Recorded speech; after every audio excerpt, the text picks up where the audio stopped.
What's up guys, welcome to Supercars of London and welcome to another video here in Los Angeles, California. Behind me is a very stunning and very glamorous baby blue Rolls-Royce Ghost that Sam has been given the keys to for the next 24 hours. I feel like I haven't done a Q&A in about 6 to 7 months. Well, in fact, I know I haven't done a Q&A in about 6 to 7 months because I checked my YouTube channel this morning. So Sam is going to help me by driving me around. I'm going to take this camera, shove a GoPro up in the windscreen and hopefully answer some questions from Instagram and Twitter whilst trying to hunt down the most very exotic, rare and sought after supercars here in Beverly Hills. So without further ado, the sun is shining, let's jump in the passenger seat, get driven around LA by Sam from Seen Through Glass in a wonderful Rolls-Royce Ghost and just have some fun, see what supercars we can see and answer some of your questions. Right, okay, to kick things off, we are driving around Beverly Hills. So I want to not only try and find some awesome supercars because, let's face it, yesterday was a total fail trying to find some supercars. Tesla. This Q&A is going to be a mixture of car spotting because I find the only way to car spot here is to do it subliminally, not try to do it. Just casual. We're going to drive around and do a Q&A, yeah. And if we see stuff, cool. We'll film it. The Q&A has stopped because this is, or was, or whatever it is, Chris Brown's old Lamborghini. Florida plate. I need to get that picture. That is definitely Chris Brown's old car. It's such a nice colour. It's a white car. No, it's not Chris Brown driving it. Damn it. He pulled over as well. He's like, they're following you. Oh, it's so nice. SB Cargraphy. SB Cargraphy, that's an interesting name. How's LA been treating you since you arrived and the best moment so far? I think we can both answer that because you've been here much longer than me. I'll go first. I mean, first of all, this is the perfect time of year to come. We are experiencing late 20s, early 30 degrees Celsius heat in November, whilst everyone in the UK is dying from wearing about 4 hoodies. Yeah. The best moment so far, we were leaving a restaurant and a full carbon wired Tempesta just turned up. We followed it for a bit, had a chat with the owner whilst he put petrol in. Very cool experience.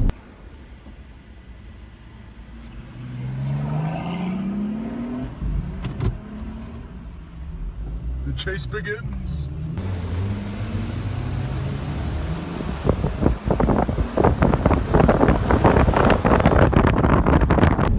Very cool experience.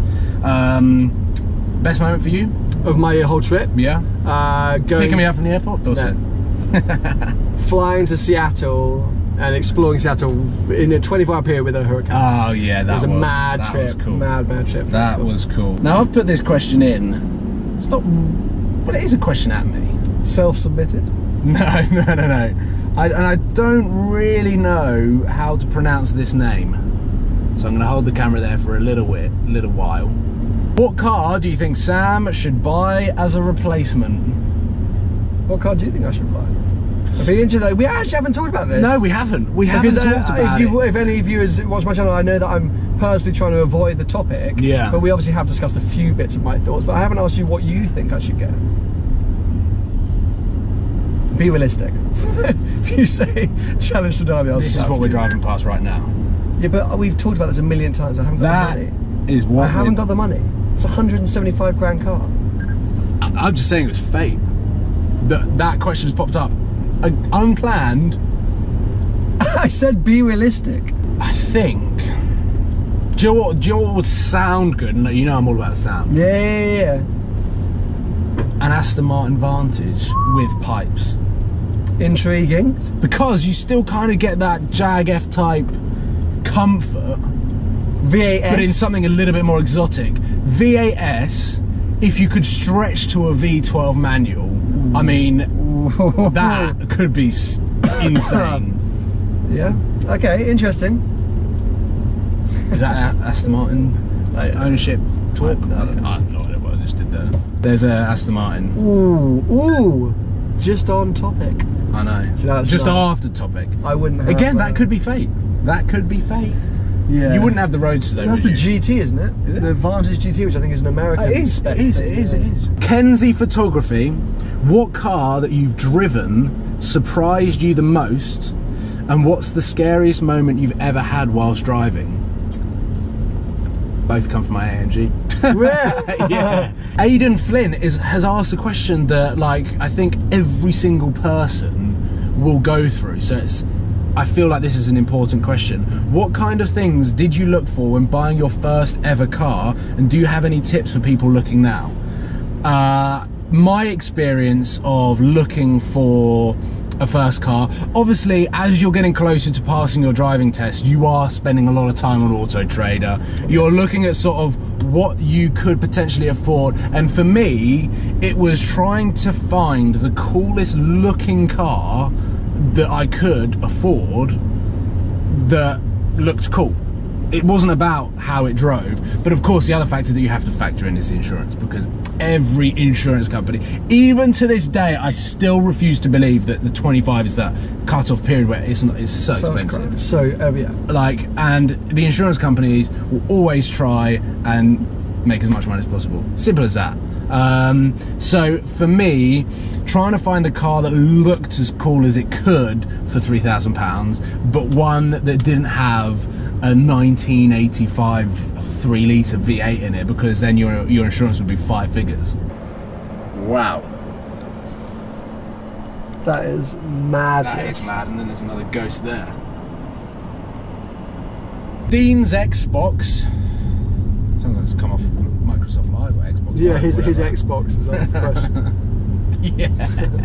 Of all the adventures that you've been on, which one stands out the most? I think of 2016, it's got to be the Barbados trip. It was so out of the blue and last minute, but so cool and so totally different to anything that either of us have ever done. And we got to see Lewis Hamilton drive an old Formula 1 car that sounded phenomenal, race a superbike. That video, I think, has got 2 million views, which I still have no idea how that's happening. I think Lewis shared it personally. Oh, maybe. Yeah, maybe. He still hasn't replied to my DM though. Before we move into the main event of this video, which could be a car if I find a supercar, like, and we can chase down a LaFerrari Aperta. I've got one more question from Instagram, which is Lucas Willem02. Sorry if I've mispronounced that. I think you have. I think I have. Are you ever coming to Sweden? Now, I picked this question because Sweden is a place I really want to go, as well as Norway and Finland. Scandinavia in general. The roads out there look utterly insane, and it's actually quite accessible. It's a long drive, but it's actually quite accessible. More accessible than Russia. I think that's quite accessible as well. I was going to say, like, driving to Australia. Yeah, North Korea or something. Yeah. Good shout. But this is actually more of a question of, like, places that I want to visit in 2017. I've got a long list of countries, both in Europe, in America, and around the world, that I want to start spreading my camera and me. I'm not just going to start packaging up my camera and send it places and hope that it films itself. I do want to start looking into a more global car scene and start documenting car spotting around the world, car events, motorsport. And so that question of, do I want to go to Sweden? Yes, I do. I want to go to Sweden because I'm pretty sure they do one hell of a World Rallycross. And I don't know whether you watched the video of mine that I did World Rallycross very briefly in March, and it was insane. It was insane.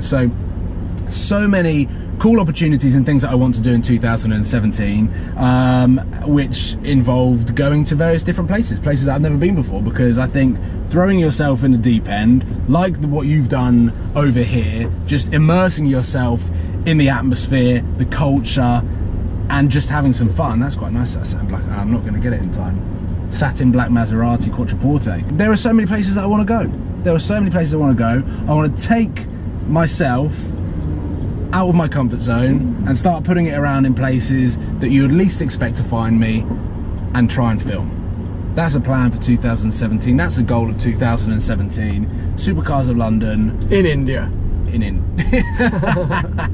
Took me a while to process that. The Stradman has arrived with a ski box that he is adamant in telling people that he is going to wrap it when the material turns up. And now moving on to, I suppose, maybe the section of the video that most people. It involves us having a crash. Essentially, a large percentage of questions submitted over the Twitter and Instagram revolve around the current adventure that I'm on in replacing the Audi A1, the Nuke, my daily car, because I've been on this hunt for a while. A lot of questions of what other cars you get a test drive, and when you're looking at changing. The Audi A1, like, it was so last minute, and I think that came across on the YouTube channel as well, because like, I was so excited the fact that I bought this LP560, my dream car, and then I was like, oh, but I need a car to actually drive every single day, because it's definitely not dailyable. It was at the right, oh, look at that. Quick. That is lovely. The one that we chased earlier. Yeah, that's very cool. Yeah. That's probably a dream car at the moment. I've definitely got an idea in terms of what route that I want to go down, and something that I've cut off is that hatchback, the hatchback vibe.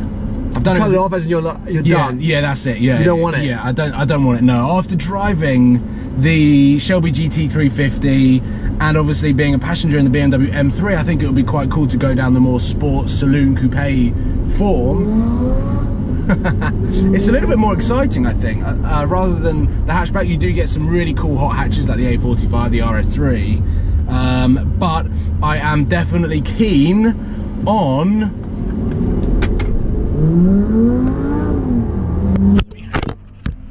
Sorry. I got distracted there. I know you were sorry. That was your video. I got distracted. Back to seriousness. I want to drive some sort of BMW M car, which you'll probably hate me for if I went and replaced. You can do it. You're not going to have a good time, so I'm not worried. Okay, but like, is there M3, M4, not M2? Because I like the M2. The M2 is still too new, and I feel from a purchasing point of view, sure, still has some depreciation to do. Fair point. The next hot topic is one that has appeared many times: the Rentec body kit. Now, I've been talking about the Rentec body kit ever since I bought the AMG GTS.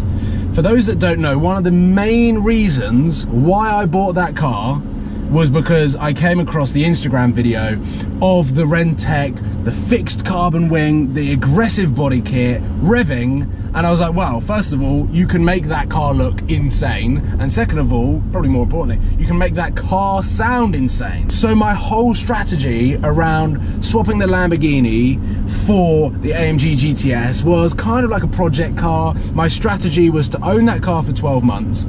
Within that 12 months, I wanted to do the tune and the upgrade, the exhaust upgrade, first of all, because of my videos without sound, I might as well not upload them. Yeah, that's agreed.